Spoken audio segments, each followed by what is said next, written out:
মূল প্ৰস্তাৱটো হৈছে যে টেট শিক্ষকসকল মানে সন্মানীয় শিক্ষকসকলক যিটো টেটটো মেণ্ডেটৰী কৰাৰ মহামান্য উচ্চতম ন্যায়ালয়ে নিৰ্দেশনা দিছে, এই নিৰ্দেশনা বা এই মানুহখিনিক টেটৰ পৰা ৰেহাই দিয়াৰ কি বিধিগত আইনগত ব্যৱস্থা আছে এইটো নিৰূপণ কৰাৰ বাবে অসম চৰকাৰলৈ দাবী জনোৱা হ'ব আজিৰ সিদ্ধান্ত অনুসৰি।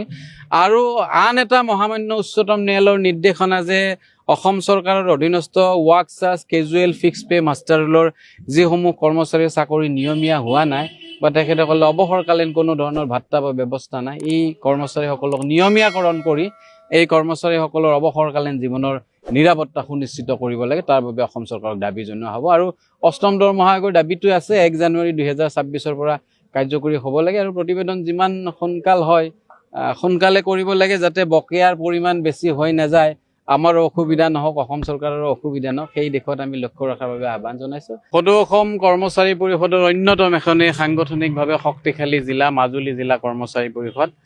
আৰু এই ঐতিহ্যমণ্ডিত গুৰুজনাৰ এই স্থলী মাজুলীত মাজুলী জিলা কৰ্মচাৰী পৰিষদৰ আহ্বান আৰু আতিথ্যত আজি সদৌ অসম কৰ্মচাৰী পৰিষদৰ কেন্দ্ৰীয় কাৰ্যনিৰ্বাহক সভাখনি উত্তৰ কমলাবাৰী সত্ৰৰ এই প্ৰেক্ষাগৃহত অনুষ্ঠিত হৈছে। আমাৰ অসমৰ বিভিন্ন প্ৰান্তৰ কেন্দ্ৰীয় সমিতিৰ সন্মানীয় বিষয়ববীয়া কৰ্মকৰ্তা কাৰ্যনিৰ্বাহক সদস্যসকল আহিছে আৰু ইয়াত কৰ্মচাৰী সমাজৰ বিভিন্ন বিষয়ৰ ওপৰত আলোচনা হৈছে। বিশেষভাৱে অষ্টম দৰমহা আয়োগ আৰু সাম্প্ৰতিক সময়ত আটাইতকৈ চৰ্চিত বিষয় দুটা। প্ৰথমটো হৈছে যে যিসকল শিক্ষাগুৰুৱে আগতে নিযুক্তি লাভ কৰিছিলে, মহামান্য উচ্চতম ন্যায়ালয়ে এটা নিৰ্দেশনা দিছে যে তেখেতসকলে আকৌ পুনৰাই উত্তীৰ্ণ হ'ব লাগিব, নহ'লে তেখেতসকলৰ ৰাজ্যিক কৰ্মচাৰীসকলৰ আৰু এই কথাটোৱে আমাৰ সৰ্বস্তৰৰ শিক্ষক সমাজত বা আমাৰ কৰ্মচাৰী সমাজত এটা প্ৰভাৱ পৰিছে। এই চেগত এই দিশতো আমাৰ আজি কাৰ্যনিৰ্বাহক সভাত আলোচনা হৈছে আৰু কাৰ্যনিৰ্বাহক সভাই মহামান্য উচ্চতম ন্যায়ালয়ৰ এগেইনষ্টত আমি কথা ক'ব নোৱাৰো, এইটো নীতি বিৰুদ্ধ হ'ব বা আইনৰ গণ্ডিত আহিম। আমি আজিৰ কাৰ্যনিৰ্বাহক সভাই এটাই সিদ্ধান্ত দিছে যে আগন্তুক দিনত এই বিষয়টো সন্দৰ্ভত মহামান্য উচ্চতম ন্যায়ালয়ৰ যিটো নিৰ্দেশনা, এই নিৰ্দেশনাৰ পৰা যাতে ৰেহাই পাব পৰাৰ ক্ষেত্ৰত বিধিগত ব্যৱস্থা গ্ৰহণ কৰাৰ বাবে অসম চৰকাৰক কৰ্মচাৰী পৰিষদে দাবী জনাব।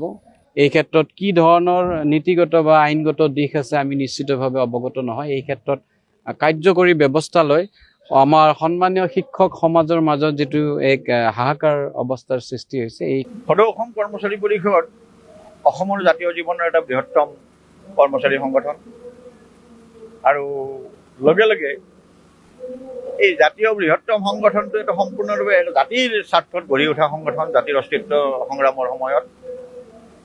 তো বিগত সময়ত মাজুলীত এই ক্ষেত্ৰত উল্লেখ কৰিব লাগিব, নক'লে বেয়া মানে দুখী হ'ম, যে মাজুলী হ'ল অসমৰ মহাপুৰুষ শংকৰদেৱৰ যি জীৱনগাথা, সেই সমগ্ৰ জীৱনগাথাৰ প্ৰতিফলন মাজুলীত ঘটে।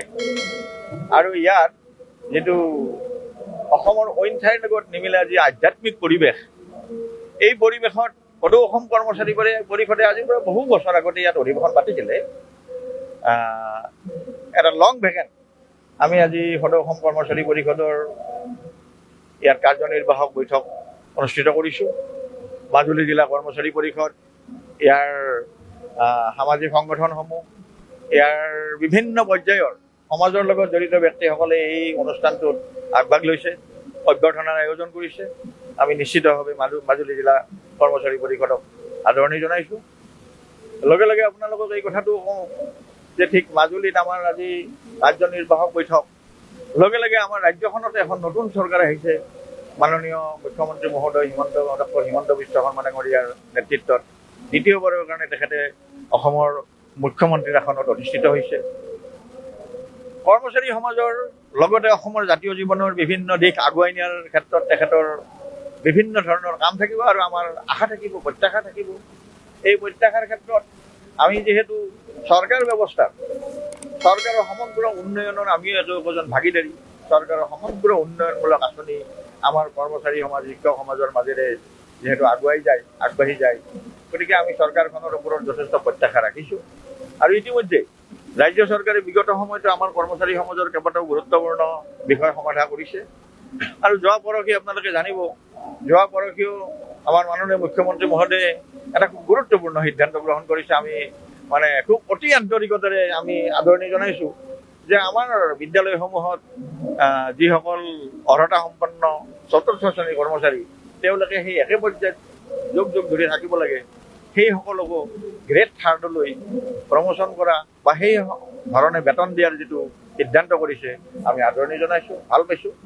আমাৰ বিশেষকৈ আজিৰ এই কাৰ্যনিৰ্বাহকখনত আমাৰ অষ্টম দৰমহা আয়োগৰ প্ৰতিবেদন কেন্দ্ৰীয় চৰকাৰ আৰু অসম চৰকাৰ যাতে একে হয় এই কথাটো আজিৰ সভাত আলোচনা হৈছে। আৰু 1/1/2026 তাৰিখৰ পৰাই এই অষ্টম দৰমহা আয়োগৰ প্ৰতিবেদন কাৰ্যকৰী হওক। আমি ইতিমধ্যে মুখ্যমন্ত্ৰী মহোদয়ৰ লগত এই বিষয়ে কথা পাতিছোঁ। ৰাজ্য চৰকাৰেও এই কথাষাৰত গুৰুত্ব আৰোপ কৰি আমাৰ অতিৰিক্ত মুখ্য সচিব সুভাষ দাস ডাঙৰীয়াৰ নেতৃত্বত এখন অষ্টম দৰমহা আয়োগ গঠন কৰিছে।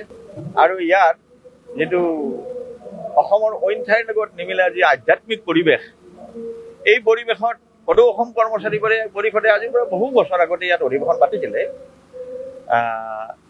এটা লং ভেকেণ্ট আমি আজি সদৌ অসম কৰ্মচাৰী পৰিষদৰ ইয়াৰ কাৰ্যনিৰ্বাহক বৈঠক অনুষ্ঠিত কৰিছোঁ।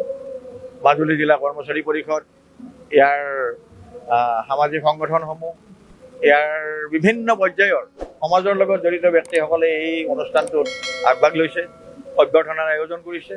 আমি নিশ্চিতভাৱে মাজুলী জিলা কৰ্মচাৰী পৰিষদক আদৰণি জনাইছোঁ। লগে লগে আপোনালোকক এই কথাটো কওঁ যে ঠিক মাজুলীত আমাৰ আজি কাৰ্যনিৰ্বাহক বৈঠক, লগে লগে আমাৰ ৰাজ্যখনতে এখন নতুন চৰকাৰ আহিছে।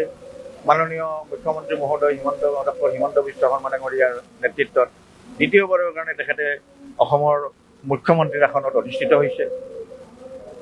কৰ্মচাৰী সমাজৰ লগতে অসমৰ জাতীয় জীৱনৰ বিভিন্ন দিশ আগুৱাই নিয়াৰ ক্ষেত্ৰত তেখেতৰ বিভিন্ন ধৰণৰ কাম থাকিব আৰু আমাৰ আশা থাকিব, প্ৰত্যাশা থাকিব। এই প্ৰত্যাশাৰ ক্ষেত্ৰত আমি যিহেতু চৰকাৰ ব্যৱস্থা, চৰকাৰৰ সমগ্ৰ উন্নয়নৰ আমিও একোজন ভাগিদাৰী। চৰকাৰৰ সমগ্ৰ উন্নয়নমূলক আঁচনি আমাৰ কৰ্মচাৰী সমাজ, শিক্ষক সমাজৰ মাজেৰে যিহেতু আগুৱাই যায়, আগবাঢ়ি যায়, গতিকে আমি চৰকাৰখনৰ ওপৰত যথেষ্ট প্ৰত্যাশা ৰাখিছোঁ। আৰু ইতিমধ্যে ৰাজ্য চৰকাৰে বিগত সময়তো আমাৰ কৰ্মচাৰী সমাজৰ কেইবাটাও গুৰুত্বপূৰ্ণ বিষয় সমাধা কৰিছে।